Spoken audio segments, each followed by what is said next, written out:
السلام علیکم۔ آج بدھ ہے، مئی کی 11 تاریخ۔ پاکستان میں اس وقت شام کے 7، بھارت میں 7:30، اور یہاں ہمارے اسٹوڈیوز کی گھڑیوں میں صبح کے 10 بج رہے ہیں۔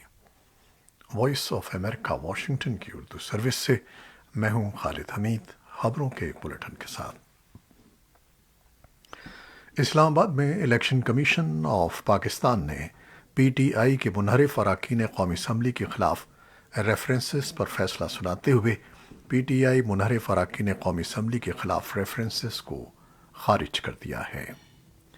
پی ٹی آئی کے 20 منحرف اراکین قومی اسمبلی کے خلاف ریفرنسز الیکشن کمیشن کو بھیجے گئے تھے اور کہا گیا تھا کہ یہ ارکان منحرف ہو چکے ہیں، لہٰذا ان کی اسمبلی کی رکنیت ختم کرتے ہوئے ان نشستوں کو خالی قرار دیا جائے۔ 14 اپریل کو دائر ہونے والے اس ریفرنس کی سماعت 28 اپریل کو شروع ہوئی اور آج اس کا فیصلہ جاری کر دیا گیا۔ الیکشن کمیشن کا کہنا ہے کہ منحرف اراکین کے خلاف ریفرنس آرٹیکل 63A(1) پر پورا نہیں اترتا، لہٰذا یہ ریفرنس خارج کیا جاتا ہے۔ اس سے قبل دلائل دیتے ہوئے منحرف رکن نور عالم کے وکیل بیرسٹر گوہر کا کہنا تھا کہ جن ارکان کو منحرف کہا جا رہا ہے وہ ابھی بھی پارٹی کا حصہ ہیں اور ان میں سے کسی نے بھی وزیراعظم کے خلاف عدم اعتماد کا ووٹ کاسٹ نہیں کیا۔ عدالت نے مختصر فیصلہ جاری کیا اور تفصیلی فیصلہ بعد میں جاری کیا جائے گا۔ پاکستان کے وزیر دفاع خواجہ آصف کہتے ہیں کہ نومبر میں نئے آرمی چیف کے تقرر سے قبل ہی ملک میں عام انتخابات ہو سکتے ہیں۔ تاہم اگر نئے آرمی چیف کی تعیناتی شہباز شریف نے کی تو لیفٹیننٹ جنرل فیض حمید سمیت سینیارٹی لسٹ میں شامل تمام جنرلز کے ناموں پر غور کیا جائے گا۔ بدھ کو برطانوی نشریاتی ادارے BBC کو دیے گئے انٹرویو میں خواجہ آصف کا کہنا تھا کہ یہ بھی ممکن ہے کہ آرمی چیف کی تقرری کے دوران ملک میں نگراں حکومت ہو، اور یہ بھی ممکن ہے کہ اس وقت تک نئی حکومت ہی آ چکی ہو۔ اس سوال کے جواب پر کہ کیا سابق وزیر اعظم عمران خان کی حکومت نئے آرمی چیف کی تعیناتی کے معاملے پر ہٹائی گئی، خواجہ آصف کا کہنا تھا کہ ایسا نہیں ہے، کیونکہ یہ وزیر اعظم کی ثوابدید ہے کہ وہ فوج کی جانب سے بھیجے گئے ناموں میں سے کسی ایک کا انتخاب کریں۔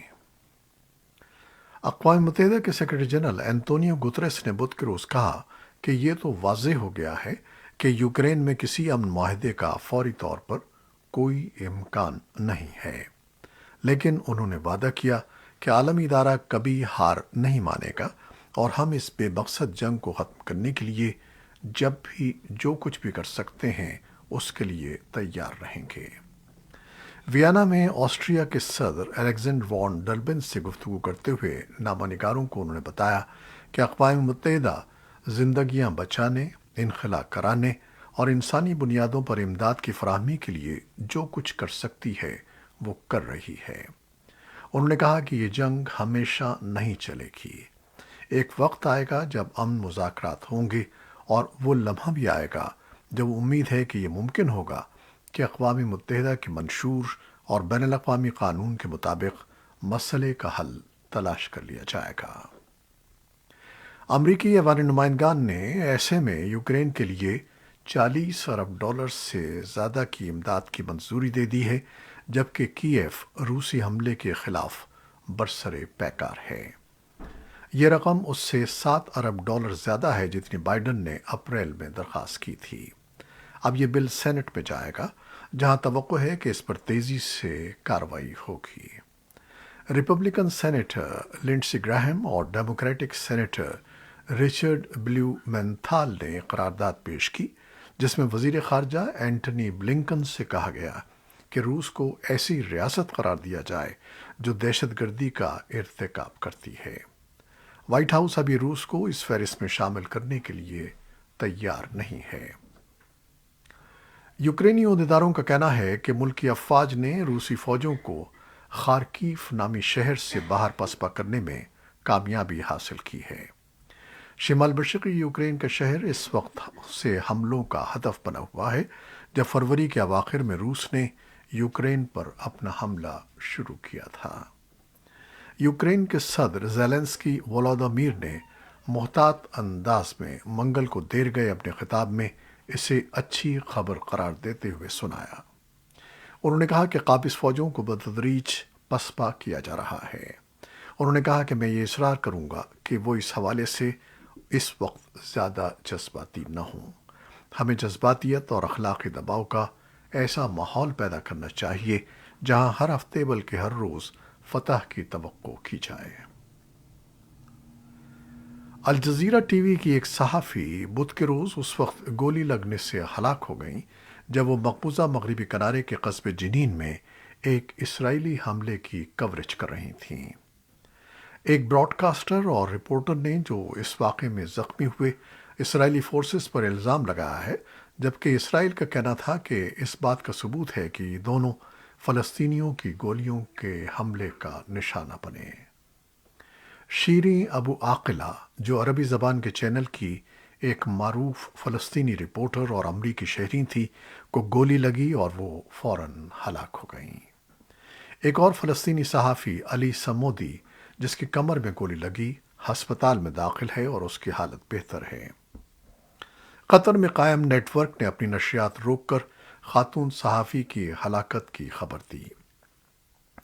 चैनल पर चलने वाले एक बयान में कहा गया है कि बैनुल-अक़वामी बिरादरी को इसकी मज़म्मत करनी चाहिए और इसराइली काबिज़ फ़ौजों को हमारे साथी को जानबूझकर निशाना बनाने और हलाक करने का मुरीद इल्ज़ाम ठहराना चाहिए। इसराइली फ़ौज का कहना है कि जिनीन में कार्रवाई के दौरान उसकी फ़ौजें फ़लस्तीनियों की भारी गोलियों और बारूदी हमलों की जद में आ गई, जिसके जवाब में उन्होंने फायरिंग की। फ़ौज का कहना है कि वो वाक़े की तहक़ीक़ात कर रही है और इस इम्कान का जायज़ा ले रही है कि सहाफ़ियों पर फ़लस्तीनी मुसल्लह अफ़राद ने हमला किया है। अक़वाम मुत्तहिदा की सलामती कौंसिल जुमेरात के रोज़ अफ़गानिस्तान की सूरत हाल पर गौर करेगी। अमेरिका में नॉर्वे के मिशन ने एक ट्वीट में मुशावरत की दरख्वास्त की है ताकि अफ़गानिस्तान में ख़वातीन और लड़कियों पर इंसानी हुकूक और आज़ादियों पर बढ़ती हुई पाबंदियों का इज़ाला किया जाए। तालिबान हुकूमत ने अमरीकी वज़ारत ख़ारजा के तर्जुमान के एक बयान पर, जो तालिबान की हिजाब की नई पाबंदियों के बारे में है, कहा है कि यह अफ़गानिस्तान का अंदरूनी मजहबी मामला है और अमरीकी हुकूमत पर जोर दिया कि वो तालिबान पर से पाबंदियां ख़त्म करे। तालिबान हुकूमत के नायब तर्जुमान इनामुल्लाह समंगानी ने काबुल में मीडिया को भेजे गए एक वीडियो पैगाम में कहा कि हिजाब की अफ़गानिस्तान में हमेशा से पाबंदी थी और मुल्क में इस पाबंदी के बारे में कोई ख़तरा नहीं है। उन्होंने कहा कि अमरीकी हुकूमत को असल इंसानी और माशी मसलों पर तवज्जो देनी चाहिए जिन्होंने अफ़गान अवाम पर असर डाला है और ताज़ीरात को ख़त्म करना चाहिए। रेडियो यूनेमा ने एक ट्वीट में कहा कि अक़वाम मुत्तहिदा के सेक्रेटरी जनरल के ख़ुसूसी नुमाइंदे ने तालिबान लीडर्स से इस हफ्ते हिजाब के मौजू पर बातचीत की और अफ़गान ख़वातीन के हुकूक़ में इजाफ़े, लड़कियों के सेकेंडरी स्कूल दोबारा खोलने और ख़वातीन को काम करने और अवामी कामों में शिरकत की आज़ादी पर जोर दिया। अफ़गानिस्तान में अक़वाम मुत्तहिदा के मिशन के इंचार्ज नसीर अहमद फ़ाइक ने एक ट्वीट में शदीद तशवीश का इजहार किया कि तालिबान के हाथों पंजशेर, बगलान और तखार सूबों में बड़े पैमाने पर शहरी हलाकतें हो रही हैं और ये कार्रवाइयाँ जंगी जराइम के ज़ुमरे में आती हैं जो बैनुल-अक़वामी इंसानी हुकूक की सरीह खिलाफ वर्जी है। तालिबान ने पंजशेर लड़ाई में शहरियों को निशाना बनाने की तरदीद की और कहा कि सैकड़ों मुसल्लह अफराद ने मुज़ाहमत छोड़कर तालिबान धड़ों में शमूलियत इख्तियार की है।